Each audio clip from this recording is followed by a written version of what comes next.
We are very fortunate tonight in being able to get a few minutes with the National Chief, Shawn Atleo, and Dr. Michelle Corfield, two of the people who were essential to initiating the Ahp-cii-uk project. What were your original purposes in beginning the Ahp-cii-uk initiative? Okay, well, Ahp-cii-uk in our language, the language of Nuu-chah-nulth, means going the right way.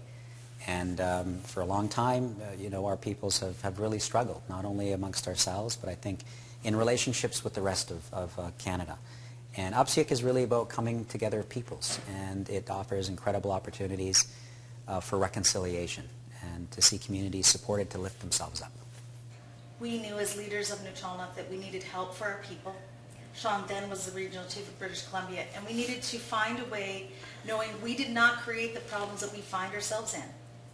We needed all the players to be involved, to move us forward, and that's how we created Ahp-cii-uk and started it in a multi-sectoral leadership initiative to bring everybody together, to understand the issues, to move the agenda forward for First Nations based on First Nations interests.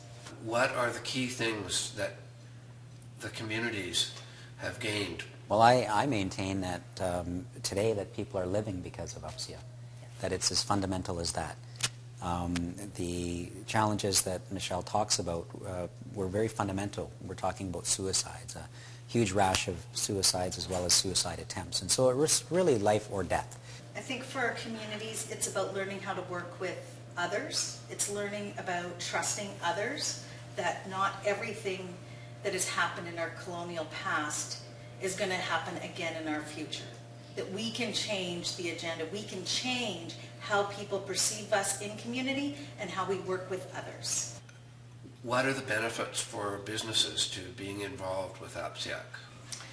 I know for a fact Terracin was able to close $1 billion deal because of the work that Ahp-cii-uk has done and their learnings from Ahp-cii-uk and their new relationships with you in a conference, so it's widespread.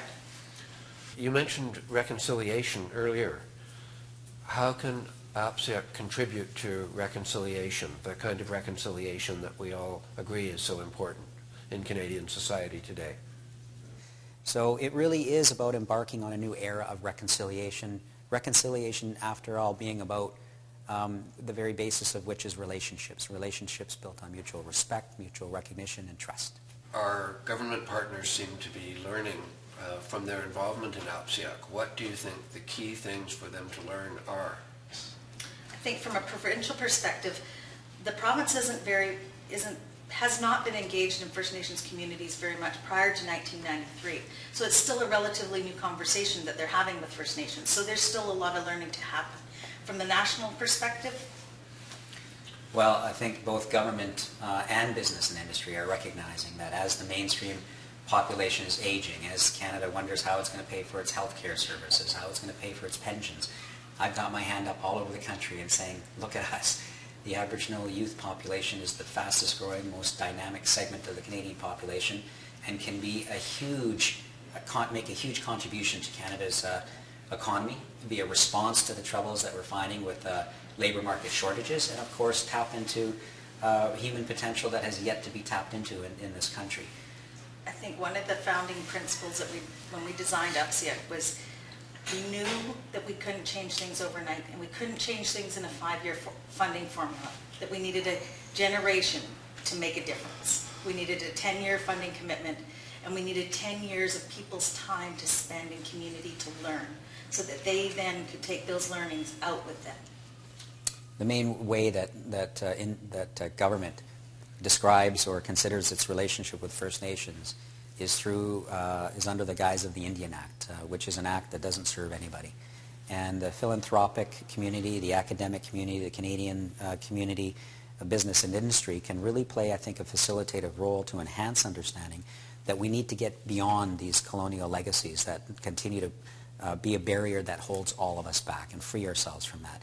Bring a new innovation to the likes of which Ahp-cii-uk has provided, which means engaging community, that's where the answers lie. We need to support and empower and encourage particularly the young people in the First Nations communities to recognize they are not, as they're so often told, the leaders of tomorrow, that they can demonstrate leadership for their people right now. That's great. Thanks very much, both of you.